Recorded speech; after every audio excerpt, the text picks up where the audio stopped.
Good evening to everyone that is over here on the East Coast. Of course, I'm Coach Steele, and this is Coach Steele's Finance Training. Happy to have each and every person as you tune in on today. Of course, it is about 6:03 Eastern Standard Time Zone. Of course, if you're listening in, feel free to punch in. Let me know what state you're in and what city you're in. Today, we're going to talk about planning for retirement. Want to engage in a conversation. And basically, with Coach Steele's Finance Training today, I am live on YouTube and I'm live on Facebook as well. So definitely happy to have you no matter what platform you're here for. Definitely subscribe on YouTube. And if you're on Facebook, make sure you're following me. And even if you follow me on Facebook, make sure you go to Coach Steele's Finance Training. All right, so today we are talking about planning for retirement. And my question to you today is, what are you doing to plan for retirement? I want to know what our team, Coach Steele's Finance Training, as we huddle up today, what are we doing to plan for retirement? Do you have a retirement plan in place? What are you doing to fortify and make it realistic to be able to have income coming in, whether mentally or physically? You decide at that point there's no need to work at your current job, or who knows, mentally or physically, you may not be able to work at that current job, or just don't desire not to as well. What retirement, how have you set up for passive income to enter into your pockets, direct deposits into your wallets? How are you setting yourself up for success when you reach that age where you no longer or desire to work where you are? And honestly, it may not be after 59 and a half. There may be some people in Coach Steele's Finance Training that desire to disconnect from their current 9-to-5 job 5 years from now, 10 years from now. What are you doing to plan to create that passive income so that you can do some of the things you desire to do, whether it's spending more family time, whether it is traveling, whether it is going on missions trips, serving, doing internships to create a better position at another job? How are you planning for retirement? Is it a 401k? Is it IRAs? What type of IRA? Is it a Roth IRA? Is it a traditional IRA? Is it 403B? Is it a TSP? How are you planning for retirement? And there may be some people that aren't using the traditional methods to plan for retirement. Some people may be planning to create this passive income through social media. Maybe they're setting up a platform where they can monetize and make income through social media. There may be some people that decide not to use a 401k. Some people may decide not to use an IRA. They may take those funds and invest it into a different asset class. Some people may choose to use real estate as the route to create this passive income or this retirement income. So my question to you today, as you are listening in, what route are you taking to create passive income and or planning for retirement on today? I'm confident this is an important conversation we need to have, because many of us, we put funds away for retirement, but we don't know if it's the accurate amount. We don't know what the long-term consequences are if we put $100 a month away, if we put $500 a month. What is your long-term goal? How much do you want in that account? What is your goal when it comes to hypothetical? Let's say it's a 401k or a Roth IRA. What is your long-term goal, and how much are you trying to have in that account when you do disconnect or step away from that job? And also something else we need to think about is, and we talked about this either it was Saturday or Sunday evening when I went live, when you have that amount, what percentage of it will you draw from it annually? What are going to be those distribution amounts that you receive monthly after you've sent all those contributions in over the years, whether it's 15 years, 20 years, 30 years? How much do you plan on receiving monthly? And that monthly amount that you receive, is it enough? Is it enough for you to be able to comfortably live off of every month? How much do you need to have in that retirement account that you receive distributions that you can live off of monthly comfortably? Is it enough to take care of your current expenses, your current bills, your current overhead? Is it enough? Does it balance out to be able to take care of those things? Or are you still coming up short? When you do the math, is it looking like mathematically what is in your retirement account when you receive monthly distributions? Is it enough to tackle and pay for those expenses that you have? Those are important things that you need to know right now.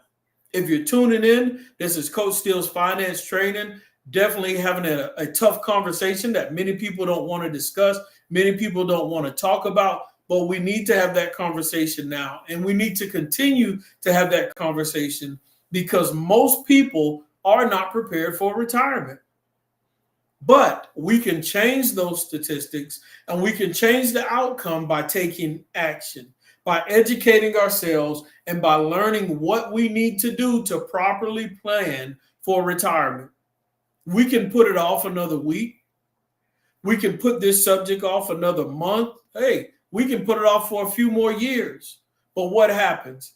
That means you're not prepared. You're not in position to be able to transition comfortably. And so that's why sometimes people find themselves having to stay at a job longer than they desire. And it affects them physically and it affects them mentally. And so certain jobs you can maintain and you can do for an extended period of time. And then there's some jobs where as you get older, it is almost impossible to be able to maintain the physical or mental requirements from that job. Some people, they want to work where they are currently working until they pass away, and there's nothing wrong with that at all. But in the meantime, if something happens where you cannot continue to do that job, we want to plan and prep for other things that may happen later on in life where you need to have income coming in steadily to help you maintain your standard of living without having to clock in at a 9 to 5. And so once again, I asked that question, what is that amount? How much do you need in that account? We went over this last Saturday or Sunday in a live that I did, and we saw that the average person right now has maybe about $120,000 in their retirement account. And we did the math of how much money they could receive monthly from that retirement, $120,000. You know, what if it was $200,000? Do you know if you have $200,000 in your retirement account, how much you'll be able to draw monthly from that when you decide to retire, whether it's 59 and a half or whether you decide to wait till you're 73? What does that amount look like for you? And that's the research that I give everyone. That's the homework that I give you today is you need to go find out. You need to get guidance. You need to get with an advisor. You need to get with your job and get those estimates to find out, are you putting enough in there? And what adjustments can you make? What are the fees attached to your plan? Find out all of that information because it's going to dictate what you receive when you start drawing. And then also just keep in mind that it might be taxable based off of what financial tool you use for retirement. Have you factored in the taxes that come along with you drawing that income as well?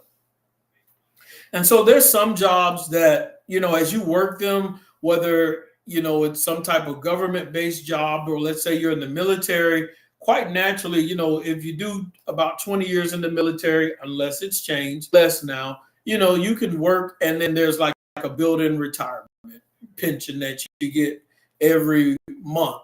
And so some jobs have that stuff built in, But even if it's built in, you still need to know an estimate about how much will you receive a month. Why? Because you still have expenses. You still have to eat. You still need a roof over your head. You still need, to pay insurance, electric bill, all these different things still have to be paid. And is that retirement enough to cover those things that have to be paid? So those are the things that we have to look at. And so one thing you can do as you're planning for retirement, because that's what we're talking about today. We're talking about planning for retirement.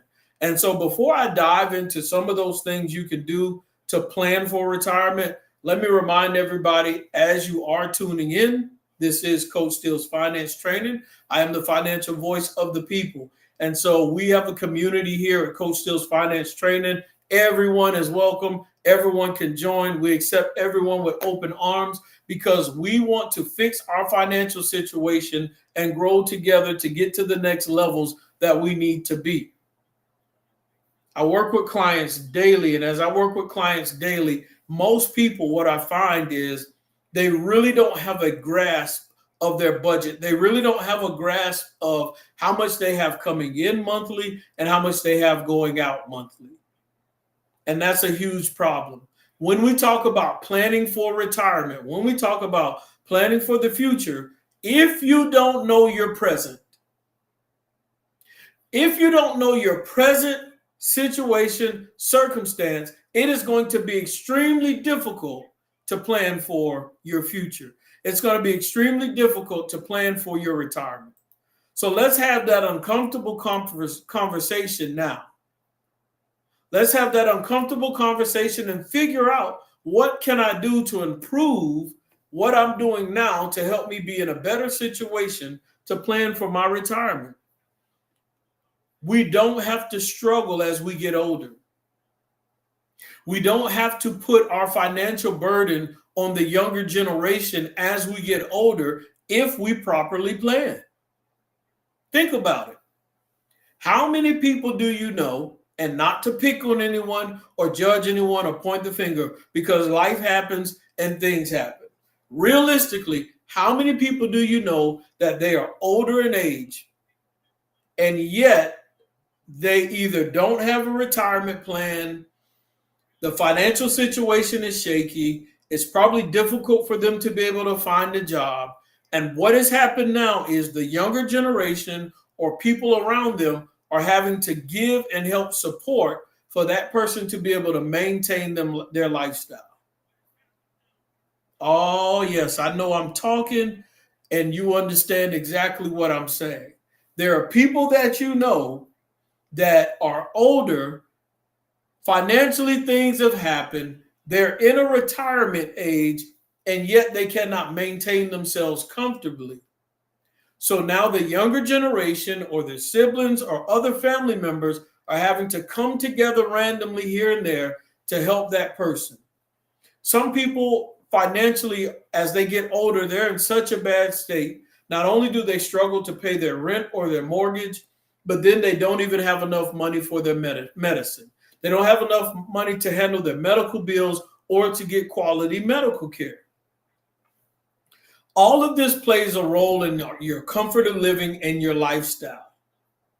This is crucial that we talk about this. This is important that we talk about this because we have to end the cycle of the younger generation or those around us having to pull together to maintain us as we get older in age because financially we did not plan properly.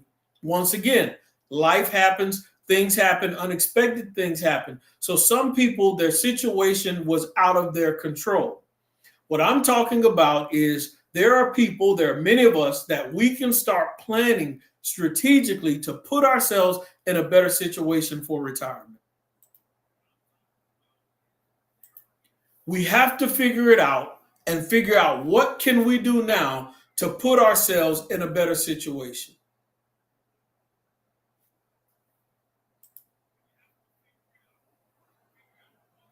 Daniel Dotson said we have to stop the cycle.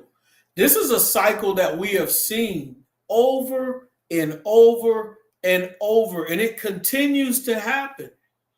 And unfortunately, if we don't do something, if we don't take action, it will continue to get worse. And what you have to decide is in your mind and in your heart and say, I'm not going to be a part of the problem. I'm going to be a part of the solution. And so the only way that you can be a part of the solution is if you start strategically planning for retirement. What are things that I can do? What are strategies that I can start right now today so that I don't have as much overhead when I retire and or I have enough income coming in to handle all of these expenses and my lifestyle, the things that I enjoy? How do I come up? How do I manage all of those things? We got to do it with either cash flow or you got to get rid of certain things. And so you know what quality of life you have. You know if you want to go on vacations. You know if you want to consistently buy gifts for others. Some of you may have grandkids and you know you're going to have grandkids in the future. You have them now. There are certain things you want to plan for them, whether it's putting college fund money away, if you're investing in their future. But it starts with taking care of yourself first. If you're so busy trying to handle and take care of everyone else right now, and you don't take care of you first and plan for your future, then all of that work that you did is going to end up crumbling because now you need those funds to maintain yourself. So what are some things we can do to plan for retirement? I already told you one of them. You need to find out whether it's your 401k or whether it's your pension or whether it's your IRA, 403b, TSP. You need to find out how much is in there. And when you hit a certain age, on average, what is that estimated retirement amount going to be? And how much can you draw from there? What is the percentage?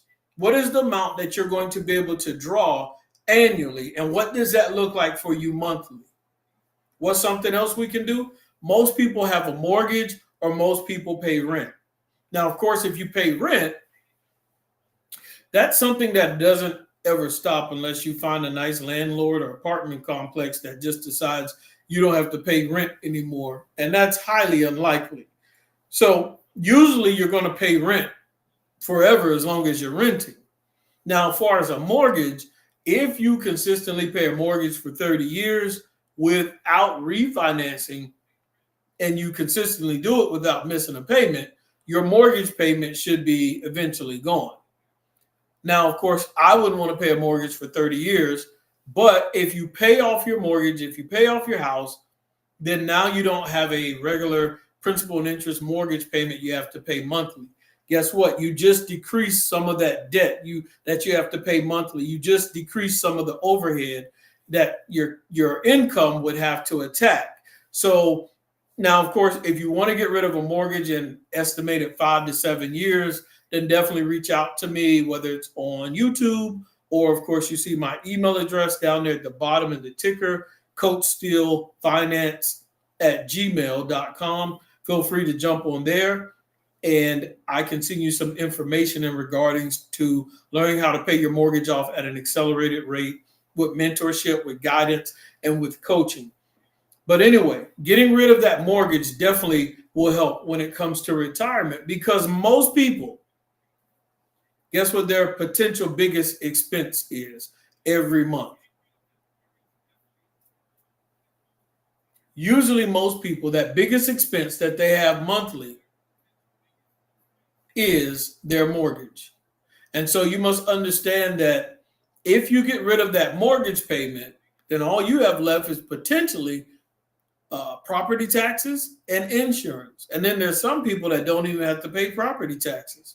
So now you're just left with paying insurance.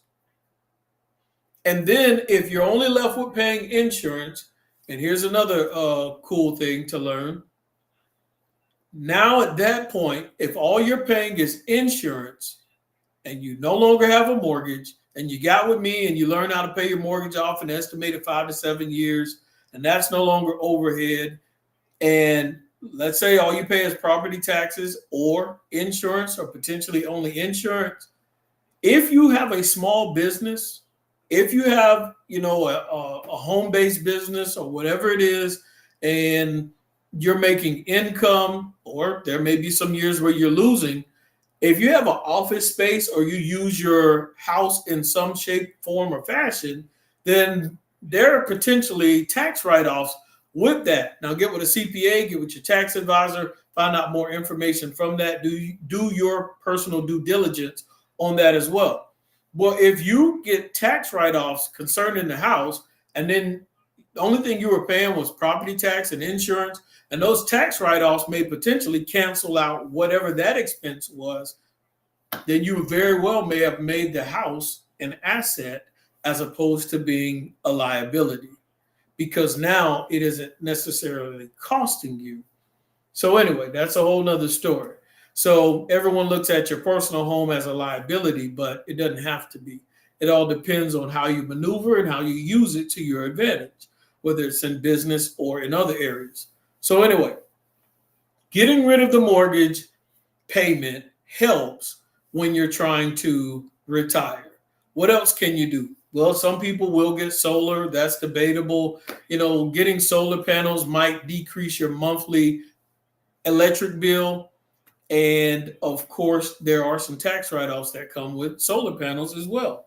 So keep that in mind. There's a lot of things that you have to think about as you retire.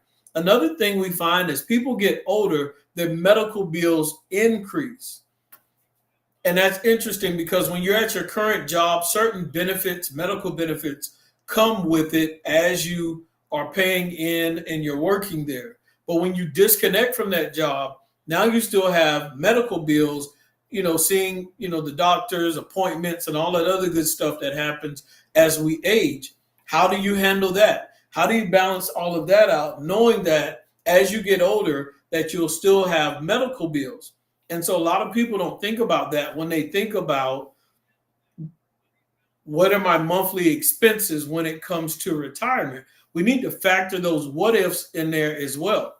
So if you currently have $6,000 a month worth of expenses, and right now you currently make $6,500 a month at your job, at the end of every month, you might have $500 left over. But when you retire from that job, usually most people, their retirement income is less than the income when they were working there as a 9-to-5. So when that income decreases, do you have enough funds to take care of those same expenses? And if not, you need to start planning and being strategic about what bills or expenses you can get rid of by the time you plan on receiving that decrease in monthly income in that retirement. All of these things are very, very important to think about. All of these things are very important to take into consideration. I just wanted to stop through for a few minutes and get your wheels to turn so that you can start taking action today to plan for retirement. Most people do not plan for retirement, so most people probably would not want to listen to this message because it affects a soft area. It affects an area where it may be painful to talk about. So if the stats say that most people are not prepared for retirement, especially women and minority women, then that means either they are not taking action or they're not even listening and learning to educate themselves on what they should do. So we must understand that we have to listen to conversations and directions that are uncomfortable so that we can be comfortable later. Once again, this is Coach Steele's Finance Training. Happy to have you all tuned in. I am always enjoying when I get to engage with the crowd, engage with our team here at Coach Steele's Finance Training. I am live on today, and I'm usually live on YouTube and Facebook, but definitely go to my YouTube channel and subscribe to Coach Steele's Finance Training. I'm going to get out your way. And before I get out your way, I just want to remind everyone that every Saturday, 9 a.m. Eastern Standard Time Zone, every Saturday, 9 a.m. Eastern Standard Time Zone, I go live and we talk about financial literacy. We pick a different subject. If you miss any of those lives, go back to the YouTube channel, Coach Steele's Finance Training, and you can catch up on all those YouTube videos where we're talking about